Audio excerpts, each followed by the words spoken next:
জাতীয় থেকে আন্তর্জাতিক প্রান্তিক জনপদ থেকে নগর চারপাশে ঠিক কি ঘটছে এই মুহূর্তে তাই নিয়ে আয়োজন এখন চারদিক। সাথে আছি মাহফুজ আরেফিন। রাত পোহালেই ঢাকা বিশ্ববিদ্যালয়ের ডাকসু ও হল সংসদ নির্বাচন। ভোট গ্রহণের জন্য ইতিমধ্যে প্রস্তুত করা হয়েছে ৮টি কেন্দ্র। প্রায় ৪০,০০০ শিক্ষার্থীর জন্য কেন্দ্রগুলোতে মোট ৮১০টি বুথ স্থাপন করা হয়েছে। এদিকে নির্বাচন ঘিরে দায়িত্ব পালন করবে প্রায় ২১০০ পুলিশ সদস্য, পাশাপাশি থাকবে র্যাব ও বিজিবি। এ অবস্থায় সব শিক্ষার্থীকে ভোট দেওয়ার আহ্বান জানিয়েছেন চিফ রিটার্নিং কর্মকর্তা। আর নির্বাচনের পরে বিজয় মিছিল সহ বিশৃঙ্খল আচরণ পরিহারের আহ্বান জানিয়েছেন উপাচার্য। সোমবার সকালে টিএসসি কেন্দ্র পরিদর্শন করেন রিটার্নিং অফিসার অধ্যাপক নাসরিন সুলতানা। এ সময় তিনি বলেন, নিরাপত্তা নিশ্চিত করতে যা প্রয়োজন সব করা হয়েছে, ব্যবস্থাপনার কোনো ঘাটতি নেই উল্লেখ করে বলেন, ভোটারদের চেক করে কেন্দ্রে ঢোকানো হবে। কিভাবে ভোট দিতে হবে সেই পদ্ধতিও জানান তিনি। নিরাপত্তা নিয়ে কথা বলেন ডিএমপির ডিসি অপারেশন মোল্লা আজাদ হোসেন। তিনি বলেন, নির্বাচনকে কেন্দ্র করে পরিস্থিতি সুন্দর ও স্বাভাবিক রাখতে সর্বোচ্চ নিরাপত্তা জোরদার করা হয়েছে। বিশ্ববিদ্যালয়ের বিধি মোতাবেক বৈধ পাসধারী ছাড়া কোনো বহিরাগতকে প্রবেশ করতে দেয়া হবে না বলেও জানান ডিএমপি কমিশনার। যে নিরাপত্তা ব্যবস্থা চলমান আছে তার সাথে আমরা ইউনিভার্সিটি ক্যাম্পাসে প্রবেশের ৮টি চেকপোস্ট চালু আছে। বিজিবি, র্যাব এবং অন্যান্য নিরাপত্তা সংস্থা থেকে লোকজন নিয়োজিত থাকবে। যিনি জিতবেন বা যিনি হারবেন এই প্রক্রিয়াতে তার বড় মাপের অবদান আছে। সুতরাং আমাদের পরস্পরের প্রতি এই সহনশীলতা থাকতে হবে। আমাদের অনুরোধ হচ্ছে, ঢাকা বিশ্ববিদ্যালয়ের পথ চলায় আপনি গুরুত্বপূর্ণ অবদান রাখবেন। ডাকসু নির্বাচনের সার্বিক প্রস্তুতি বিষয়ে জানাতে বিশ্ববিদ্যালয় ক্যাম্পাস থেকে যোগ দিচ্ছেন মাহফুজা বৃষ্টি। রাত পোহালেই ডাকসুর ভোট, সব মিলিয়ে কেমন দেখছেন পরিস্থিতি?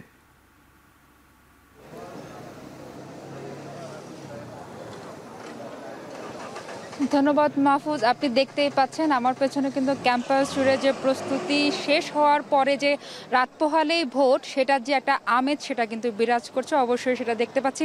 আর একটু যদি স্পষ্ট করে দেখাই, আমি আমার সহকর্মীকে অনুরোধ করব যে পুরো এলাকা জুড়ে কিন্তু আমরা দেখতে পাচ্ছি যে আগামীকালকে সকাল ৮টা থেকে যে বিকেল ৪টা পর্যন্ত বিরতিহীনভাবে যে নির্বাচনটা হবে, দীর্ঘ ১.৫ যুগ পরেই কিন্তু শিক্ষার্থীরা ডাকসু নির্বাচনে অংশগ্রহণ করতে পেরে কিন্তু উচ্ছ্বসিত প্রকাশের পাশাপাশি কিন্তু তারা একটা স্বস্তি প্রকাশ করছেন, যেটি কিনা এতদিন পরে হলেও অবশেষে কিন্তু জাতীয় নির্বাচনের আগে ডাকসু নির্বাচন হচ্ছে এবং যে জলঘোলা করার মতো একরকম প্রক্রিয়া ছিল, বাধা বিপত্তি ছিল, সব কিছু পেরিয়ে যে নির্বাচনটা অন্তত দিতে পারছে, সেই জায়গা থেকে কিন্তু তাদের আনন্দের সীমা নেই। আমরা দেখতে পাচ্ছি বিশ্ববিদ্যালয় এলাকা জুড়ে কিন্তু চতুর্দিকে যেমন নিরাপত্তা বলয় রাখা হয়েছে, সে জায়গায় সর্বসাধারণের প্রবেশ তো দূরের কথা, গণমাধ্যম কর্মী থেকে শুরু করে স্টিকারযুক্ত গাড়ি আসতে গেলেও কিন্তু সেখানে আবার সংক্ষিপ্ত বিবরণ দিয়ে, পরিচয় দিয়ে তারপরেই কিন্তু আসতে হচ্ছে। তো আমরা পুরো এলাকা জুড়ে বিস্তারিত ঘুরে যতটুকু আমরা দেখতে পাচ্ছি যে শিক্ষার্থীদের আসলে আনন্দেই ঘুম নেই, কারণ রাত পোহালেই ভোট হবে। ৮টি ভোট কেন্দ্র মিলিয়ে আমরা জানি যে ৮১০টি বুথ স্থাপন করা হয়েছে, যেখানে ৪০,০০০-এর মতো ভোটাররা কিন্তু ভোট দিবেন। আস্তে আস্তে করে আমরা যেটা জানি যে যেমন সুস্থ নির্বাচন করার চেষ্টা করছে নির্বাচন প্রার্থীরা, তেমনি কিন্তু এবার প্রত্যেকের প্রতি কিন্তু সাধারণ শিক্ষার্থী যারা আছে তাদের কিন্তু আকাঙ্ক্ষাটা বেড়ে গেছে, কারণ জানে যে এই নতুন গণ অভ্যুত্থানের যুগে এসে কিন্তু এখন আর কেউ স্বৈরাচারের সেই পরিচয় দিবে না বলেই কিন্তু আশা, যেন স্বতঃস্ফূর্তভাবে শিক্ষার্থীদের যে চাহিদা, সাধারণ শিক্ষার্থীদের যেমন চাহিদাগুলো রয়েছে, মৌলিক চাহিদাগুলো একটা বিশ্ববিদ্যালয় শিক্ষা জীবন কেন্দ্রিক, সেটাই যেন তারা পায়, এই প্রচেষ্টা কিন্তু করছে। আর আমরা জানি যে প্রধান উপদেষ্টার পক্ষ থেকেও কিন্তু এই ডাকসু নির্বাচনকে ঘিরে যে ৩৮তম ডাকসু নির্বাচনটা হতে যাচ্ছে আগামীকাল ৮টা থেকে, সেটার জন্য কিন্তু শিক্ষার্থীদের সাধুবাদ জানিয়েছেন এবং আশা করেছেন যে সুষ্ঠু নির্বাচন যেন হয়। আরেকটা কথা যদি বলি যে নিরাপত্তা কর্মীদের সাথে আমরা দেখতে পেয়েছি যে এখানকার প্রক্টোরিয়াল বডির যে সদস্যরা আছেন তারাও কিন্তু এখানে বলে রয়েছেন, কেননা অনেকেই কিন্তু বহিরাগতরা নকল কার্ড হতে পারে, আইডি কার্ড দেখিয়ে, ঢাকা বিশ্ববিদ্যালয়ের কার্ড দেখিয়ে কিন্তু আমরা জানি যে বহিরাগতরা বিশ্ববিদ্যালয়ে প্রবেশের চেষ্টা করে যেন কোনো বিশৃঙ্খলা তৈরি করতে পারে। সেই জায়গাটাকে প্রোটেক্ট করার জন্যই কিন্তু প্রক্টোরিয়াল বডি থেকেও আমরা দেখতে পাচ্ছি যে এখানে আইনশৃঙ্খলা বাহিনীদের সাথে বলে রয়েছে। মাহফুজ, আসলে সবাই প্রতীক্ষায় রয়েছে, সকালে ভোট হবে, 4টার পরে কিন্তু জানা যাবে তাদের নির্বাচিত প্রার্থী বিজয়ী কোন দল হলো। মাহফুজ, সবাই ভোটের অপেক্ষায়। ঢাকা বিশ্ববিদ্যালয় থেকে যুক্ত ছিলেন মাহফুজা বৃষ্টি। ডাকসু নির্বাচনে সংঘাত তৈরি করতে ষড়যন্ত্র চলছে বলে অভিযোগ করেছেন জুলাই ঐক্যের নেতারা। তারা বলেন, ডাকসু নির্বাচনকে বানচাল করতে রাজনৈতিক দলের নেতাকর্মীরা ক্যাম্পাসের আশেপাশে অবস্থান করছে। ডাকসু ঘিরে কোনো বিশৃঙ্খলা করার চেষ্টা হলে রুখে দেয়া হবে বলেও হুঁশিয়ারি দেন তারা। আওয়ামী লীগের নৈরাজ্য, আইন শৃঙ্খলার অবনতির প্রতিবাদ ও নিরাপদ ক্যাম্পাসের দাবিতে জাতীয় জাদুঘরের সামনে মানববন্ধন করে জুলাই ঐক্য। এ সময় বক্তারা বলেন, গণ অভ্যুত্থানের পর দেশের গণতান্ত্রিক অগ্রযাত্রা রুখে দিতে তৎপর আওয়ামী লীগ ও তাদের সংগঠিত করতে সুযোগ দিচ্ছে পুলিশ প্রশাসন। অভিযোগ করা হয়, সম্প্রতি রাজধানীতে মিছিল করলেও কার্যক্রম নিষিদ্ধ আওয়ামী লীগ কর্মীদের গ্রেপ্তার করছে না পুলিশ। কোনোভাবেই তাদের পুনর্বাসনের সুযোগ দেয়া হবে না বলেও হুঁশিয়ারি দেন বক্তারা। তারা বলেন, নিষিদ্ধ সন্ত্রাসীদের বিচারের মুখোমুখি না করলে স্বরাষ্ট্র মন্ত্রণালয় ঘেরাও করা হবে।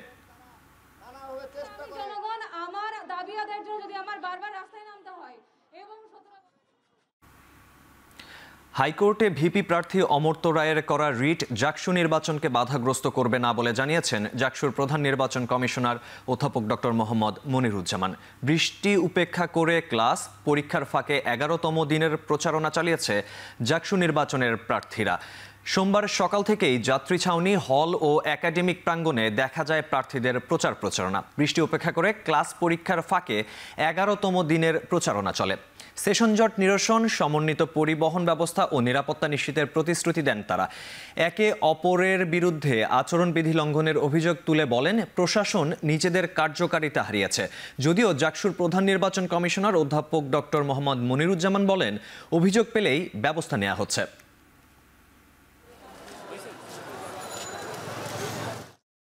পর্যাপ্ত পরিমাণ ক্লাসরুম নেই, পর্যাপ্ত পরিমাণ ল্যাব ফ্যাসিলিটিস নেই, যেগুলোর জন্য আমাদের সেশন জটগুলো হচ্ছে।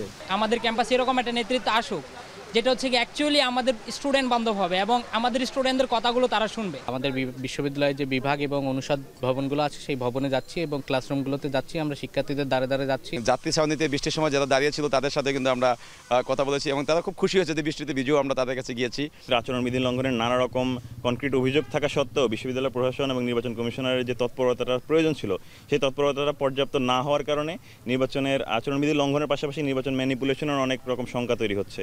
দুই একটা জায়গা দেখা যাচ্ছে যে পোস্টারের সাইজ আমরা ঠিক করে দিয়েছিলাম, তার চেয়ে একটু বড় করে ফেলেছে, অথবা একজন প্রার্থী হয়তো তার একাধিক পোস্টার লাগিয়ে ফেলেছে। তো সেগুলির ব্যাপারে আমরা ইতিমধ্যে ওয়ার্নিং দিয়ে দিয়েছি, প্লাস সেগুলি উঠিয়ে ফেলতেও আমরা তাদেরকে বলেছি এবং উঠিয়েও ফেলেছে। রাজশাহী বিশ্ববিদ্যালয়ে কেন্দ্রীয় ছাত্র সংসদ রাকসু নির্বাচনে জোটভুক্ত প্যানেল ঘোষণা করেছে ছাত্র অধিকার পরিষদ। বাংলাদেশ ছাত্র ফেডারেশন সহ কয়েকটি সংগঠনকে সঙ্গে নিয়ে এই প্যানেল ঘোষণা করা হয়। জোটভুক্ত প্যানেলের নাম রাকসু ফর রেডিক্যাল চেঞ্জ। সোমবার বিকেল 3:30টার দিকে রাকসু ভবনের সামনে এই প্যানেল ঘোষণা করা হয়। এই প্যানেল থেকে ভিপি পদে লড়বেন ছাত্র অধিকার পরিষদের রাজশাহী বিশ্ববিদ্যালয় শাখার সভাপতি মেহেদি মারুফ এবং জিএস পদে প্রতিদ্বন্দ্বিতা করবেন সাংস্কৃতিক সংগঠন উত্তরণের আহ্বায়ক আফরিন জাহান। এছাড়া বিকেল 5:30টার দিকে গণতান্ত্রিক শিক্ষার্থী পর্ষদ নামের জোটভুক্ত প্যানেল ঘোষণা করেছে ছাত্র ইউনিয়ন, সমাজতান্ত্রিক ছাত্র ফ্রন্ট, বিপ্লবী ছাত্র মৈত্রী সহ সামাজিক সাংস্কৃতিক সংগঠনের শিক্ষার্থীরা।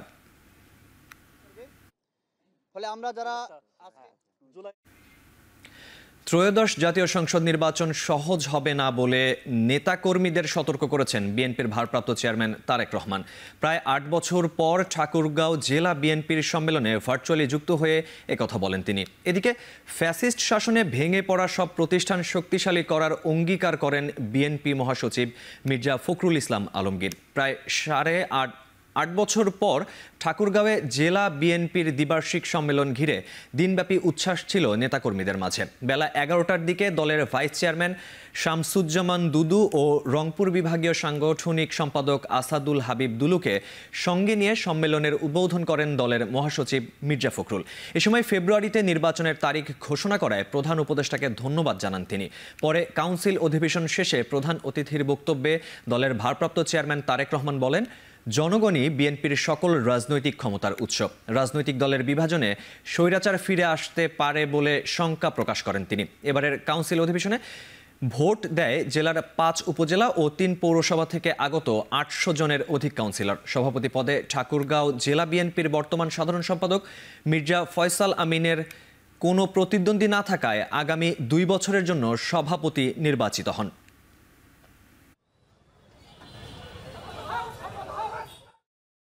আমি ধন্যবাদ জানাতে চাই ডক্টর ইউনূসকে এবং অন্তর্বর্তীকালীন সরকারকে যে তিনি অত্যন্ত দৃঢ়তার সঙ্গে ঘোষণা করছেন যে 2026 সালের ফেব্রুয়ারি মাসের প্রথম সপ্তাহে বা প্রথমার্ধেই নির্বাচন অনুষ্ঠিত হবে।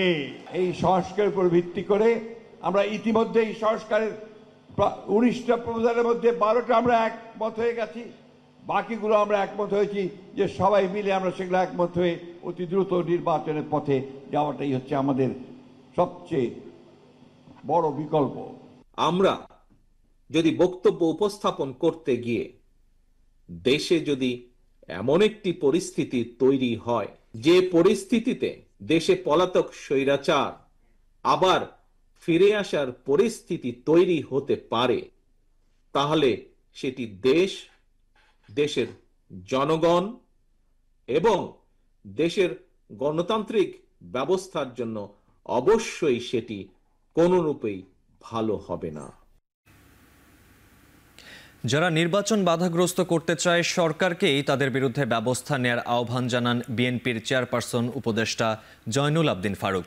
রাজধানীর জাতীয় প্রেস ক্লাবে এক আলোচনা সভায় তিনি আরও বলেন, একটি দল একদিকে মসজিদে মসজিদে প্রচারণা করছে, আরেকদিকে পিআর ছাড়া নির্বাচন হবে না বলে মন্তব্য করছেন। ডাকসু নির্বাচনে জাতীয়তাবাদী ছাত্রদলের প্যানেলকে জয়ী করতে সাধারণ শিক্ষার্থীদের প্রতি আহ্বান জানান জয়নুল আবদিন ফারুক। এতদিন খেলেছে আওয়ামী লীগ, যুবলীগ, শেখ হাসিনার ব্যক্তিগত গুন্ডা বাহিনী, এখন জনগণের খেলা শুরু হয়েছে। এই খেলা বন্ধ করার শক্তি আল্লাহ ছাড়া কারণে প্রশাসনের মধ্যে যে প্রেতাত্মা ঢুকিয়ে দিচ্ছেন, আগামী নির্বাচনকে বানচাল করার একটা প্রক্রিয়া যারা শুরু করছে, এদের বিরুদ্ধে এদের তালিকা অনতি বিলম্বে প্রকাশ করে এদেরকে আগামী নির্বাচন থেকে দূরে রাখতে হবে। চলতি মাসের মধ্যেই দল নিবন্ধনের প্রক্রিয়া শেষ করবে নির্বাচন কমিশন। একই সাথে প্রবাসী ভোট নিয়ে কার্যক্রম চলছে। বিকেলে নির্বাচন ভবনে ইসি সচিব আখতার আহমেদের সাথে এনসিপির প্রতিনিধি দলের বৈঠকে এসব জানানো হয়। এনসিপির যুগ্ম সদস্য সচিব জহিরুল ইসলাম মুসা বলেন, দল নিবন্ধনে সব ধরনের প্রক্রিয়া যথাযথভাবে জমা দিয়েছেন তারা। আশা করছেন দ্রুতই নিবন্ধন পাবেন তারা। ত্রয়োদশ জাতীয় সংসদ নির্বাচন সামনে রেখে এবার নতুন দল হিসেবে নিবন্ধন পেতে 143টি দল আবেদন করে। এতে প্রাথমিক বাছাই শেষে এনসিপি সহ 22টি দলের মাঠ পর্যায়ে কার্যক্রম পরিচালনা করেছে ইসি। নিবন্ধনের সব শর্ত পূরণে দলের গঠনতন্ত্র, কেন্দ্রীয় কার্যালয় সহ শর্তগুলো যাচাই বাছাই করছে কমিশন। যেহেতু ফেব্রুয়ারিতে নির্বাচন হওয়ার কথা রয়েছে, তার আগেই সকল নিবন্ধিত রাজনৈতিক দলের সাথে কমিশনের একটি ধারাবাহিক ডায়ালগের আয়োজন করতে হবে। সে ডায়ালগের অংশ হিসেবে তারা সকল রাজনৈতিক দলের সাথে বসবেন, বিশেষ করে যারা নতুনভাবে নিবন্ধিত হবেন তাদেরকে সহ। এই বিষয়টি আজকে আমরা আলোচনা করেছি। এছাড়া আমরা প্রবাসীদের ভোটিংয়ের ব্যাপারে আপনারা জানেন যে জাতীয় নাগরিক পার্টি শুরু থেকেই আমরা খুবই উচ্চ কণ্ঠে এই দাবি জানিয়ে এসেছিলাম। ত্রয়োদশ জাতীয় সংসদ নির্বাচনকে কেন্দ্র করে আসন বিন্যাসের অংশ হিসেবে বাগেরহাট জেলার 4টি আসন থেকে একটি আসন কমিয়ে দিয়েছেন নির্বাচন কমিশন। এর প্রতিবাদে সকাল সন্ধ্যা হরতাল পালন করছে সর্বদলীয় ঐক্য পরিষদের নেতাকর্মীরা। হরতাল আর বিক্ষোভের মুখে পরে বাঘেরহাটের মহাসড়কে আটকে আছে শত শত যানবাহন। বন্ধ রয়েছে জেলার বেশিরভাগ দোকানপাট। তালা ঝুলানো হয়েছে জেলা নির্বাচন অফিস সহ সরকারি বেসরকারি নানা প্রতিষ্ঠানে। এতে ভোগান্তিতে পড়েছে হাজারো মানুষ। তবে অনেকেই এই দাবির সাথে একমত পোষণ করেছেন। রাজনৈতিক দলের নেতাকর্মীরা বলছেন, একটি আসন কমিয়ে বাগেরহাটবাসীর সাথে অন্যায় করা হয়েছে। দ্রুত এই সিদ্ধান্ত থেকে নির্বাচন কমিশনকে সরে আসার আহ্বান জানান তারা। এছাড়াও আইন কমিটি করে কমিশনের এই সিদ্ধান্তের বিরুদ্ধে চলছে মামলার প্রস্তুতি নেওয়া হচ্ছে বলে জানান তারা। এই নির্বাচন কমিশন 4টি আসনকে একটি বিলুপ্ত করে আমাদের 3টি আসন করেছে। আমরা এর প্রতিবাদে আগেও আন্দোলন করেছি, এখনও আমরা আন্দোলনে আছি। আমাদের এই 4টি আসন বিলুপ্ত আবার পুনরায় না আসা পর্যন্ত আমাদের আন্দোলন চলবে। আমরা আশা করছি যে আমাদের নির্বাচন কমিশন এবং আমাদের আইন যারা প্রণয়ন করে তাদের কাছে অনুরোধ, তারা যেন এটাকে পুনর্বিবেচনা করে আমাদের এটাকে পুনর্প্রতিষ্ঠিত করে। মঞ্চ ৭১ ষড়যন্ত্রের অভিযোগের শাহবাগ থানায় দায়ের করা সন্ত্রাস বিরোধী মামলায় সাবেক সচিব আবু আলম মোহাম্মদ শহীদ খানকে কারাগারে পাঠিয়েছেন আদালত। সোমবার বিকেলে ঢাকা চিফ মেট্রোপলিটন ম্যাজিস্ট্রেট আদালতে তাকে হাজির করে এই মামলার গ্রেপ্তার দেখানোর আবেদন করা হয়।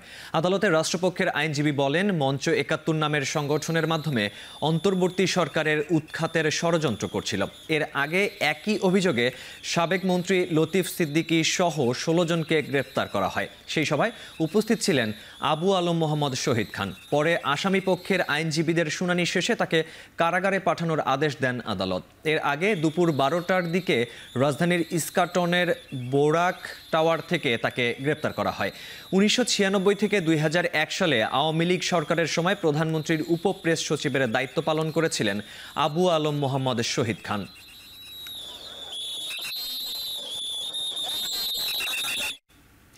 ইসির নির্দেশনা অনুযায়ী আগামী জাতীয় নির্বাচনে দায়িত্ব পালনে পুরোপুরি প্রস্তুত সেনাবাহিনী। যদিও ইসি থেকে এখনও এ ব্যাপারে কোনো নির্দেশনা আসেনি।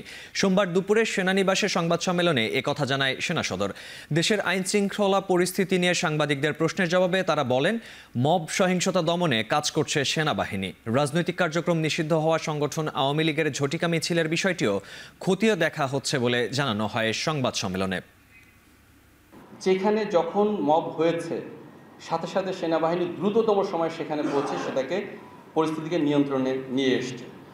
কয়েকটি জায়গায় যেখানে আমাদের বিলম্ব হয়েছে সেটা আমাদের যে সোর্স থেকে ইনফরমেশন পেতে আমাদের বিলম্ব হয়েছে। এমন একটু উদাহরণও দেখাতে পারবেন না যেখানে আমাদেরকে রিকোয়েস্ট করা হয়েছে বাট আমরা যাইনি, বা সেনাবাহিনীর সামনে মব হয়েছে সেনাবাহিনী কোনো অ্যাকশান নেয়নি, এরকম কোনো ঘটনা এখন পর্যন্ত ঘটেনি। ইলেকশন কমিশন হয়তো অচিরেই আমরা নির্দেশনা পাবো এবং সেই নির্দেশনা অনুযায়ী আমরা পরিকল্পনা করব এবং প্রস্তুতি নিব যাতে করে একটি সুষ্ঠু, অবাধ এবং গ্রহণযোগ্য নির্বাচন অনুষ্ঠিত হয়। সেনাবাহিনী দেশের সরকারের জন্য, জনগণের জন্য, আপনাদের সকলের জন্য অক্লান্ত পরিশ্রম করে আমরা কাজ করে যাচ্ছি। আমরা কিন্তু এই দেশেরই সন্তান, সেনাবাহিনী কিন্তু বাইরের থেকে কেউ আসেনি। সো দেশের জন্য, দেশের মানুষের জন্য আমরা যেখানে কাজ করছি, সেই দেশের মানুষই যদি আমাদের বিরুদ্ধাচার করে, আমাদের বিরুদ্ধে সোশ্যাল মিডিয়াতে কিছু বলে থাকে, তাহলে এর বিরুদ্ধে সরকার এবং জনগণ তারাই যথাযথ ব্যবস্থা গ্রহণ করবে। জুলাই গণঅভ্যুত্থানে মানবতা বিরোধী অপরাধের মামলায় শেখ হাসিনা সহ আসামিদের বিরুদ্ধে ৩৯ জনের সাক্ষ্য গ্রহণ শেষ হয়েছে। মঙ্গলবার পরবর্তী সাক্ষ্য গ্রহণ অনুষ্ঠিত হবে। এদিকে রংপুরে আবু সাইদ হত্যা মামলারও সাক্ষ্য গ্রহণ চলমান রয়েছে। এছাড়া বদরুদ্দিন ওমরের দেয়া লিখিত জবানবন্দি সাক্ষ্য হিসেবে গ্রহণ করার আবেদন করেছে প্রসিকিউশন। সোমবার বিচারপতি গোলাম মর্তুজা মজুমদারের নেতৃত্বাধীন ট্রাইব্যুনাল ১-এ এই মামলায় এ পর্যন্ত সাক্ষ্য দিয়েছেন ৩৯ জন। প্রথমবারের মতো শেখ হাসিনার মামলায় একজন পুলিশ কর্মকর্তা সাক্ষ্য দিয়েছেন।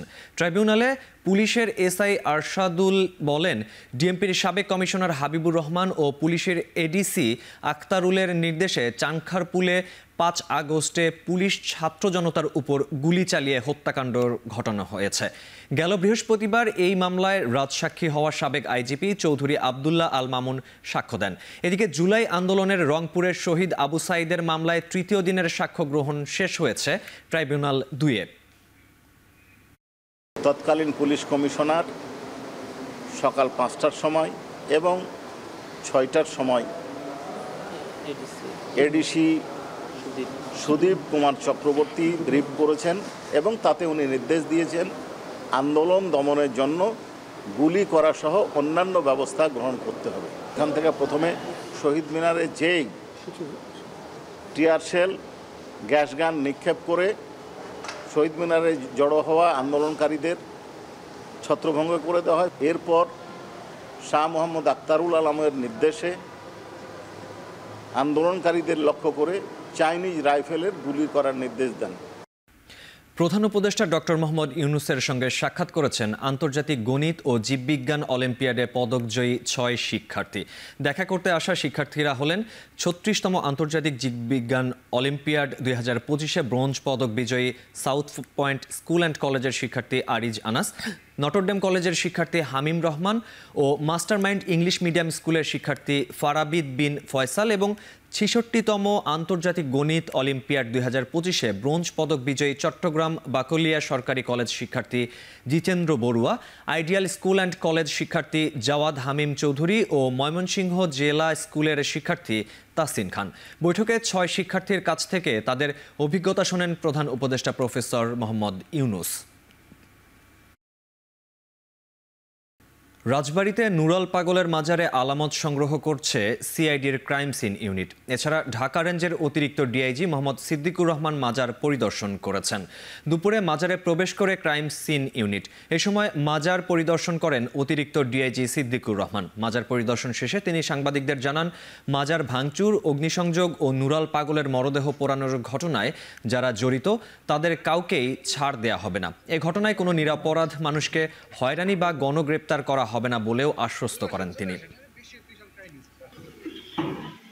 যার বিরুদ্ধে তদন্তে সাক্ষ্য প্রমাণ বেরিয়ে আসবে, যার অপরাধ খুঁজে পাওয়া যাবে, তার বিরুদ্ধে ব্যবস্থা নেওয়া হবে।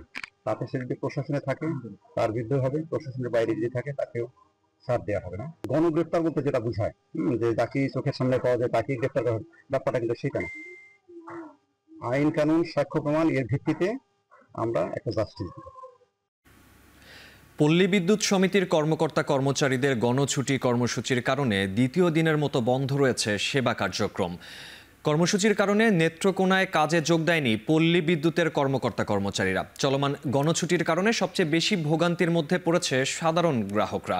দীর্ঘক্ষণ অফিসে দাঁড়িয়ে থেকেও বিদ্যুৎ বিল না দিয়েই ফিরে যাচ্ছেন গ্রাহকরা। বিদ্যুতের সিস্টেম সংস্কার এবং আরইবির শোষণ নিপীড়ন এবং নিম্নমানের মালামাল থেকে মুক্তির দাবিতে জেলা পল্লী বিদ্যুৎ উন্নয়ন সমিতির কর্মকর্তা কর্মচারীরা গত ৫ দিন ধরে অবস্থান কর্মসূচি পালন করে। একইভাবে সাতক্ষীরা, যশোর সহ সারা দেশে গণছুটি কর্মসূচি পালন করছেন পল্লী বিদ্যুতের কর্মকর্তা কর্মচারীরা।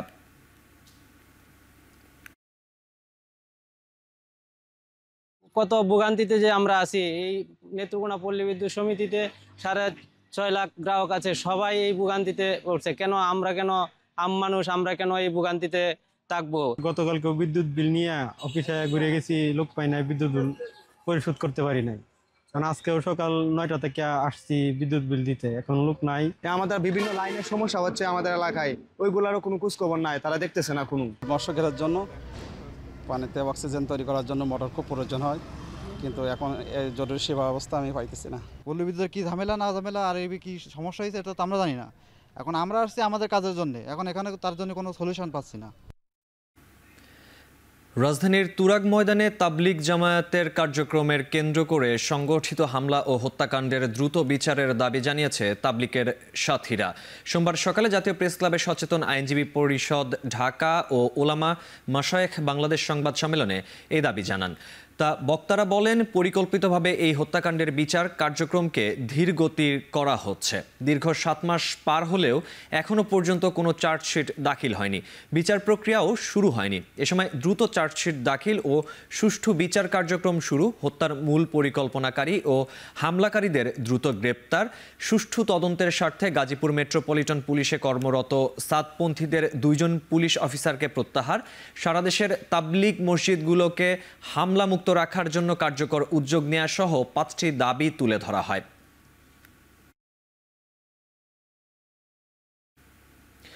জীবনের শেষ যাত্রায় শ্রদ্ধা ভালোবাসায় সিক্ত হলেন লেখক বুদ্ধিজীবী বদরুদ্দিন উমর। কেন্দ্রীয় শহীদ মিনারে তার প্রতি শ্রদ্ধা নিবেদন করেছেন সর্বস্তরের মানুষ। এ সময় বৈষম্যহীন সমাজ গড়তে উমরের জীবন দর্শন ও সংগ্রামের কথা তুলে ধরেন তার দীর্ঘদিনের সহযোদ্ধা ও শুভাকাঙ্ক্ষীরা।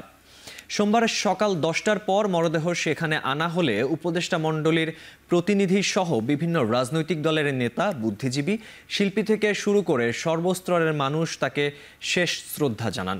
বাদ জোহর ঢাকা বিশ্ববিদ্যালয় কেন্দ্রীয় জামে মসজিদে প্রথম জানাজা শেষে তাকে জুরাইন কবরস্থানে দাফন করা হবে। জাতীয় মুক্তি কাউন্সিলের সভাপতি বদরুদ্দিন উমর রোববার সকালে বাংলাদেশ স্পেশালাইজড হাসপাতালে মৃত্যুবরণ করেন। তার বয়স হয়েছিল 94 বছর।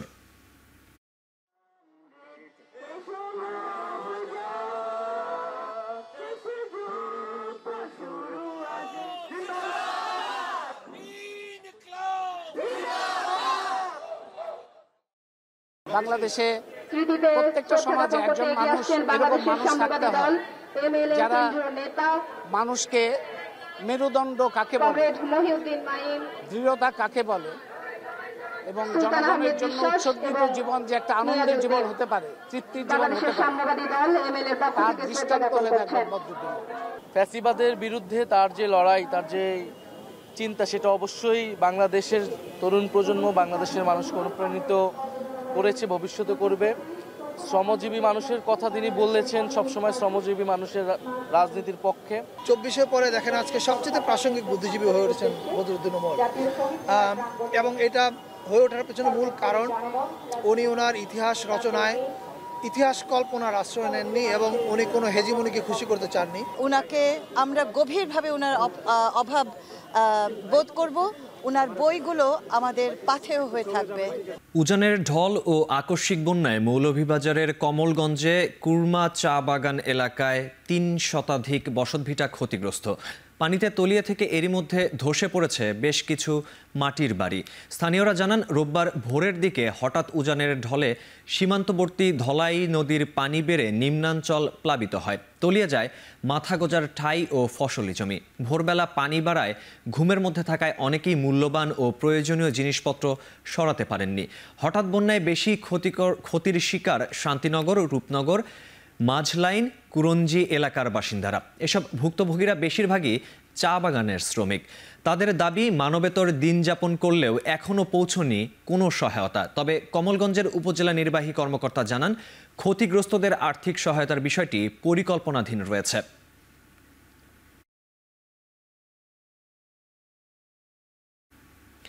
জলবায়ু তহবিল থেকে $5 বিলিয়ন আনার চেষ্টা করা হবে বলে জানিয়েছেন অর্থ উপদেষ্টা ডক্টর সালেউদ্দিন আহমেদ। সোমবার আগারগাঁও PKSF ভবনে মিলনায়তনে গণমাধ্যম কর্মীদের 3 দিনের প্রশিক্ষণ কর্মশালার উদ্বোধনী অনুষ্ঠানে একথা বলেন তিনি। সোমবার আগারগাঁও PKSF ভবনে মিলনায়তনে গণমাধ্যম কর্মীদের 3 দিনের প্রশিক্ষণ কর্মশালার উদ্বোধনী অনুষ্ঠানে তিনি বলেন, বাংলাদেশ জলবায়ু পরিবর্তনে ক্ষতির মুখোমুখি হলেও অর্থ সহায়তা পাচ্ছে না, যদিও এজন্য বাংলাদেশ খুব বেশি দায়ী নয়। অনুষ্ঠানে প্রধান উপদেষ্টার প্রেস সচিব শফিকুল আলম বলেন, জলবায়ু পরিবর্তনে বাংলাদেশ চরম ক্ষতির মুখে থাকার পরও সহায়তা না পাওয়ার কারণ আন্তর্জাতিক গণমাধ্যমে ক্ষতির দিকটি তুলে ধরতে না পারা।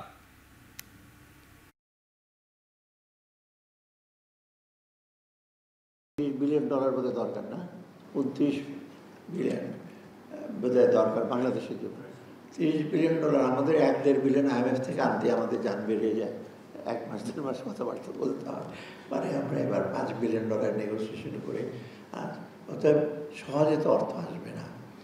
অর্থ না আসলেও আমাদের নিজেদের সামর্থ্য নিজেদের মতো করে আমরা আশা করব, এবং যতটুকু সম্ভব আমরা দ্রুত, যদি যাই থাকুক সামর্থ্য, আমরা কিন্তু নিজেদের মধ্যে নিজেরা কাজ করব।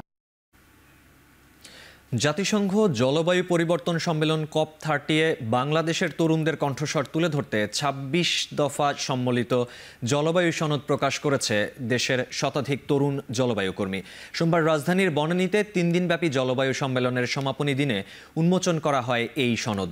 ন্যায়সঙ্গত রূপান্তরের জন্য যুব সমাজের ভূমিকা প্রতিপাদ্যে আয়োজিত এই সম্মেলনে অংশ নেন বিএনপি, জামায়াতে ইসলামী, এনসিপি ছাড়াও বিভিন্ন রাজনৈতিক দলের প্রতিনিধি, জলবায়ু বিশেষজ্ঞ বিশেষজ্ঞ, গবেষক, উন্নয়ন সংস্থার কর্মকর্তা ও বিভিন্ন দূতাবাসের কূটনৈতিক। তরুণ প্রতিনিধিরা নীতি নির্ধারক ও বিশেষজ্ঞদের সামনে উপস্থাপন করেন তাদের প্রণীত সনদ, যেখানে জলবায়ু ন্যায় বিচার, জেন্ডার সমতা, পরিবেশ সুরক্ষা ও নীতি নির্ধারণের যুবদের অংশগ্রহণ নিশ্চিত করার দাবি তোলা হয়।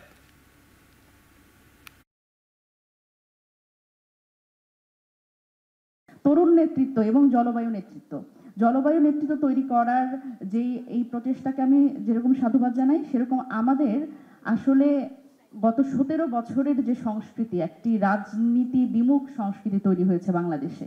আমাদের তরুণরা রাজনীতি থেকে বেশ খানিকটা দূরে চলে গেছে। ক্লাইমেট বাজেটটাকে এমনভাবে সাজাবে এবং এমন পরিকল্পনা নেবে যেখানে তরুণদেরকে আরো বেশি সম্পৃক্ত করা যায়। কিন্তু আমরা আসলে অত্যন্ত দুঃখের সাথে লক্ষ্য করেছি যে এই বাজেটেও ক্লাইমেট চেঞ্জের যে অ্যাকশনগুলো রয়েছে সেগুলো মোকাবেলা করার জন্য জিডিপির মাত্র 0.67%। গণ অধিকারের সভাপতি নুরুল হক নূরের শর্ট টাইম মেমোরি লস হয়নি বলে জানিয়েছেন ঢাকা মেডিকেলের পরিচালক ব্রিগেডিয়ার জেনারেল আসাদুজ্জামান। সোমবার দুপুরে এক সংবাদ সম্মেলনে নূরের সার্বিক অবস্থা সম্পর্কে ব্রিফ করার সময় পরিচালক বলেন, মেমোরি লস হওয়ার মতো আঘাত মাথায় ছিল না। বর্তমানে ঠান্ডা জ্বরে ভুগছেন নূর, তবে যে কোনো সময় চাইলে বাসায় ফিরতে পারবেন তিনি। সোমবার দুপুরে এক সংবাদ সম্মেলনে নূরের সার্বিক অবস্থা সম্পর্কে ব্রিফ করার সময় পরিচালক বলেন, মেমোরি লস হওয়ার মতো আঘাত মাথায় ছিল না, তবে বর্তমানে ঠান্ডা জ্বরে ভুগছেন নূর, তবে যে কোনো সময় চাইলে বাসায় ফিরতে পারবেন তিনি। নাকের ভাঙা হাড় সহ অন্যান্য সকল ইনজুরি আগামী 4 থেকে 6 সপ্তাহের মধ্যে সেরে উঠবে বলে জানান পরিচালক।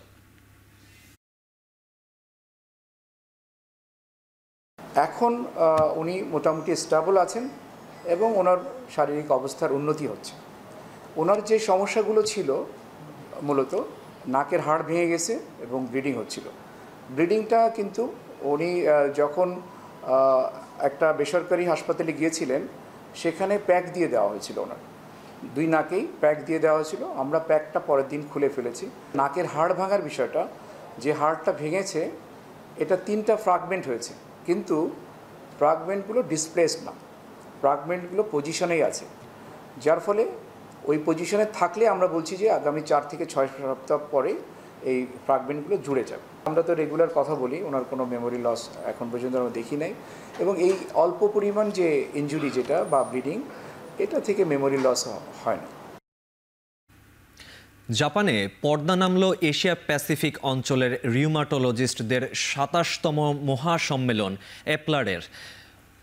5 দিনের সম্মেলনে 40টি দেশের 3000 বিশেষজ্ঞদের সঙ্গে বাংলাদেশ থেকে অংশ নিয়েছিলেন 1/2 বিশেষজ্ঞ চিকিৎসক। রিউমাটোলজিস্টদের সঙ্গে যুক্ত হয়েছিলেন internal medicine, physical medicine, orthopaedic surgeon ও ফিজিওথেরাপিস্টরা।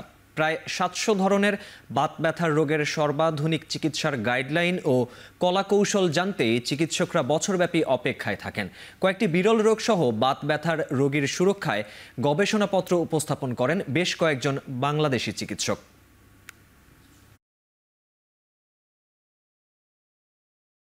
শুধুমাত্র রিউমাটোলজি না, যেমন কার্ডিওলজি, তারপরে রেসপিরেটরি মেডিসিন, এন্ডোক্রাইনোলজি, গাইনিকোলজি, সব সাবজেক্টের জন্যই কিন্তু বিজ্ঞানের সঠিক প্রয়োগটা কী হবে এবং সেটাকে কীভাবে কাজে রূপান্তরিত করা হবে, গোটা ব্যাপারটাকে রেগুলেট করা, নিয়ন্ত্রণ করা এবং সুচারুভাবে সম্পন্ন করার জন্য প্রত্যেক সাবজেক্টের একটা নিজস্ব আন্তর্জাতিক সংস্থা থাকে। এখান থেকে এসে গবেষণার আইডিয়াগুলো দেখি এবং রিসার্চের যেই জায়গাগুলো দেখা যায় যে নতুন নতুন ধরনের গবেষণার ফলাফল এবং আবিষ্কার, সেগুলো সম্পর্কে জানা যায়। অল্প সময়ের মধ্যে বেশি জ্ঞান অর্জন করার জন্য, প্লাস বিভিন্ন এক্সপার্টদের সাথে মত বিনিময়ের মাধ্যমে এবং তাদের প্রেজেন্টেশন থেকে আমরা নতুন নতুন রোগ সম্পর্কে জানতে পারি এবং তাদের ট্রিটমেন্ট সম্পর্কে জানতে পারি। র্যালি, আলোচনা সভা সহ নানা আয়োজনের মধ্য দিয়ে পালিত হলো বিশ্ব ফিজিওথেরাপি দিবস। সোমবার রাজধানীতে দিনটি পালন করে জাতীয় অর্থোপেডিক হাসপাতাল ও পুনর্বাসন প্রতিষ্ঠান নিটোর। সকালে প্রতিষ্ঠানটির সামনে থেকে শুরু হওয়া র্যালি আগারগাঁওয়ের বিভিন্ন সড়ক প্রদক্ষিণ করে। আলোচনা সভায় প্রধান অতিথি হিসেবে উপস্থিত ছিলেন নিটোরের পরিচালক অধ্যাপক ডাক্তার মোহাম্মদ আবুল কেনান। অনুষ্ঠানে বক্তারা বলেন, 2050 সালে বিশ্বে প্রবীণ ব্যক্তির সংখ্যা দাঁড়াবে প্রায় 210 কোটি, আর বাংলাদেশে প্রবীণের সংখ্যা হবে 4 কোটির বেশি। সে কারণে এখনই ফিজিওথেরাপি ফিজিওথেরাপি নিয়ে সচেতন না হলে বয়স্কদের জীবনের শেষে দিনগুলো কষ্টকর হয়ে উঠবে।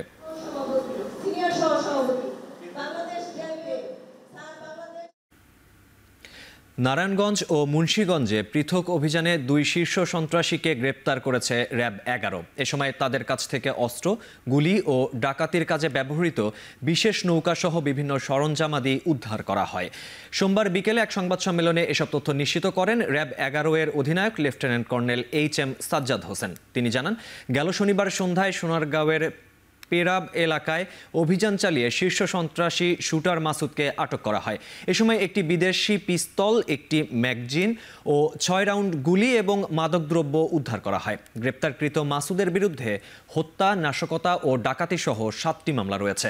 এছাড়া শনিবার রাতে আরেকটি অভিযানে মেঘনা নদী অঞ্চলের শীর্ষ নৌ ডাকাত আক্তার সরকারকে গ্রেপ্তার করে র্যাব 11। পরে তার দেয়া তথ্যের ভিত্তিতে বিশেষ নৌকা সহ ডাকাতির কাজে ব্যবহৃত বিভিন্ন সরঞ্জাম উদ্ধার করে র্যাব। গত কয়েকদিনে মুন্সিগঞ্জের গজারিয়ায় পুলিশ ক্যাম্পে সশস্ত্র হামলায় নেতৃত্ব দেওয়ার অভিযোগ ওঠে আক্তারের বিরুদ্ধে।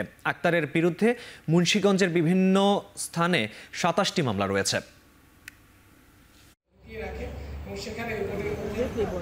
সামাজিক যোগাযোগ মাধ্যম বন্ধের জেরে নেপালের কাঠমান্ডুতে পুলিশ ও জেনজি শিক্ষার্থীদের মধ্যে রক্তক্ষয়ী সংঘর্ষে নিহতের সংখ্যা বেড়ে দাঁড়িয়েছে 19 জনে, আহত 3 শতাধিক, যাদের বেশিরভাগই আহত হয়েছেন পুলিশের গুলিতে। সোমবার দুপুরে পার্লামেন্ট ভবন ঘেরাও করতে গেলে তাদের বাধা দেয় পুলিশ। বিক্ষোভ দমাতে ছোড়া হয় গুলি, টিয়ারশেল, জলকামান ও রাবার বুলেট। পুলিশের ব্যারিকেড ভেঙেই পার্লামেন্ট ভবনে ঢুকে ভাঙচুর চালায় আন্দোলনকারীরা। তাদের এই আন্দোলনে সংহতি জানিয়েছে দেশটির প্রখ্যাত সব শিল্পী ও তারকারা। পরিস্থিতি নিয়ন্ত্রণে এরই মধ্যে কাঠমান্ডুতে কারফিউ জারি করেছে দেশটির সরকার। মোতায়েন করা হয়েছে সেনাবাহিনী।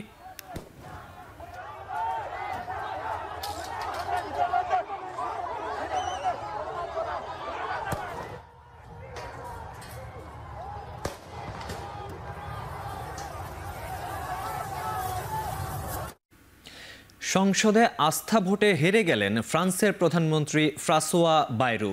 তার বিপক্ষে 364 জন আইন প্রণেতা ভোট দিয়েছেন, আর পক্ষে ভোট পড়েছে মাত্র 194টি। 44 বিলিয়ন ইউরোর একটি অজনপ্রিয় সঞ্চয় পরিকল্পনা বাস্তবায়নের জন্য ভোটের আহ্বান করেছিলেন তিনি, যার মধ্যে 2টি সরকারি ছুটি বাতিল এবং সরকারি ব্যয় স্থগিত করা অন্তর্ভুক্ত ছিল। ক্রমবর্ধমান অর্থনৈতিক চাপ ও ভূরাজনৈতিক উত্তেজনার মধ্যে এই ঘটনা দেশটির রাজনীতিতে নতুন সংকটের তৈরি করছে। মাত্র 9 মাসের মাথায় তিনি ক্ষমতাচ্যুত হচ্ছেন। গেল ডিসেম্বরে আস্থা ভোটে হেরে বিদায় নিয়েছিলেন সাবেক ফরাসি প্রধানমন্ত্রী মিশেল বার্নিয়ার। মঙ্গলবার ফরাসি প্রেসিডেন্ট ইমানুয়েল ম্যাক্রোর কাছে তার পদত্যাগপত্র জমা দেবেন ফ্রাসোয়া বায়রু। অতি ডানপন্থী সরকার ফ্রান্সের সংসদ ভেঙে দেওয়ার দাবি তুলেছেন। নির্ধারিত সময়ে অনুষ্ঠিত হবে বিসিবি নির্বাচন, আর সেখানে সর্বাত্মক সহযোগিতা করবে ক্রীড়া মন্ত্রণালয়। জাতীয় ক্রীড়া পরিষদ মিলনায়তনে দেশের ক্রীড়া সাংবাদিকদের সাথে এক মত বিনিময় সভা শেষে জানিয়েছেন যুব ও ক্রীড়া উপদেষ্টা আসিফ মাহমুদ সজীব ভুইয়া। একই সঙ্গে বাফুফের গঠনতন্ত্রও সংশোধন করা হবে বলে জানিয়েছেন তিনি। আমরা নির্দিষ্ট সময়ের মধ্যে বিসিবি নির্বাচন আয়োজন করতে চাই। এক্ষেত্রে যেহেতু বিসিবি একটা স্বতন্ত্র সংস্থা, বিসিবি সকল সিদ্ধান্ত নেবে, তবে সরকারের পক্ষ থেকে আমাদের সর্বোচ্চ সহযোগিতা থাকবে যথাসময়ে বিসিবি নির্বাচন আয়োজন করার বিষয়ে। এক্ষেত্রে নানা ধরনের গুঞ্জন শোনা যায়, তবে আমাদের দিক থেকে চেষ্টা থাকবে যেন আমরা যথাসময়ে নির্বাচনটা আয়োজন করতে পারি। আমরা ক্রিকেটেও একটা রিজিওনাল স্পোর্টস ফ্রেন্ডলি একটা গঠনতন্ত্র করব। ঢাকা কেন্দ্রিক যেই কেন্দ্রিকতা আছে সেটাকে বিকেন্দ্রীকরণের দিকে নিয়ে যাওয়ার মতো পলিসি সাপোর্ট দেবে এরকম একটা গঠনতন্ত্র, এবং অনেকগুলো গ্রে এরিয়া আছে সেগুলোকে আরও প্রিসাইজ করে একটা গঠনতন্ত্রের সংস্কারের বিষয়ে আমরা সামনে কাজ করি। ফুটবল নিয়ে কোনো প্ল্যান আছে? বিপিএল ও ডিপিএলে ফিক্সিংয়ের ঘটনার দ্রুত কার্যকরী ব্যবস্থা নিতে না পারায় সন্দেহভাজন ক্রিকেটাররাও খেলবেন এনসিএল টি20-তে।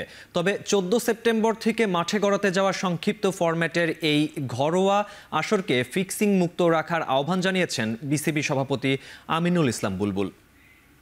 আমাদের কাছে এভিডেন্স কিছু আছে, আমাদের রিপোর্ট আছে, কিছু আমাদের অনুসন্ধানের আউটকাম আছে, কিন্তু অ্যাকশন নেওয়ার জন্য যে প্রক্রিয়ার দরকার সেই প্রক্রিয়ার মধ্যে আমরা আছি। এটা এতটাই গোপনীয় এবং এতটাই ইম্পর্টেন্ট সেই খেলোয়াড়টার জন্য বা সেই খেলোয়াড়গুলোর জন্য, বা হয়তো কোনো কর্মকর্তাও হতে পারে, অনেকেই হতে পারে, এই জায়গাটায় আমরা কোনো, আবারও বলছি, ভুল করতে চাই না, আমরা প্রপারলি স্টেপ নিতে চাই।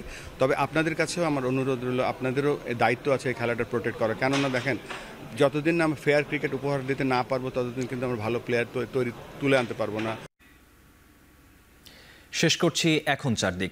এখন টেলিভিশন ওয়েবসাইটে দেখতে ভিজিট করুন www.ekhon.tv, ফেসবুকে দেখতে ভিজিট করুন facebook.com/tv.ekhon এবং ইউটিউবে দেখতে ভিজিট করুন youtube.com/c/ekhon tv।